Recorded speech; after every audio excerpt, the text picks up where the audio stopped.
ఎందుకంటే ఐబొమ్మ రవి బయటికి కనుక వస్తే అతను ఖచ్చితంగా కూడా సినిమా ఇండస్ట్రీ చెందినటువంటి వాళ్ళు కొంతమంది వెనకుండా అతను చంపేసే అవకాశం ఉంది. సో ఐబొమ్మ రవి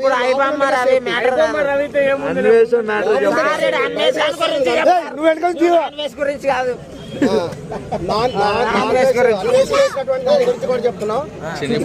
చేసిన మటుకు అతను మాట్లాడిన మటుకు గరికపాటి గురించి కూడా మాట్లాడారు.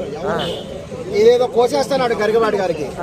ఇప్పుడు పరిస్థితి ఎలా ఉందంటే అన్వేష్ కనుక ఇండియా కనుక వస్తే అన్వేష్ కోసేస్తారు. ఫస్ట్ అన్వేష్ కనుక ఇండియాకి వస్తే అన్వేష్ కోసేస్తారు. అంత రెడీగా ఉన్నారు పబ్లిక్ కూడా.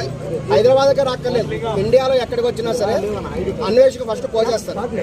ఇంకా ఈ విషయం థాయిలాండ్ లో తెలిస్తే థాయిలాండ్ లో కూడా కోసే అవకాశం ఉంది. ఎందుకంటే థాయిలాండ్ ఇప్పుడు ఉంది, ఇప్పుడు పరిపాలించాలనేటువంటి ఆయన రామ9 ఆయన పేరు. ఒకసారి గమనించండి, ప్రస్తుతం థాయిలాండ్ పరిపాలించేటువంటి అతను రాజరికంలో ఉంది, రామ అతని పేరు. అక్కడ బౌద్ధ మతం ఉంది, దాదాపు 80% పీపుల్ బౌద్ధులు ఉంటారు అక్కడ థాయిలాండ్ లో. ఇతనికి ఈ విధంగా తిరిగి కూడా పిచ్చలేసిందని అనిపిస్తుంది. అన్వేషకు చెప్తున్నాము, నువ్వేదో పుచ్చకాయ తెచ్చినావు కదా, పుచ్చకాయ కీర, అది ఎవరికి చూపుతారు కూడా ఫస్ట్ మీ అమ్మ నాన్న చూపించదు. మీ యొక్క వీడియోని మీ అమ్మ నాన్న చూపించు, ఈ విధంగా కీరా చేశాను, పుచ్చకాయ తీసుకొచ్చాను అని. అప్పుడు నీకు కరెక్ట్గా మీ అమ్మ సమాధానం. అది కాదు శర్మ గారు.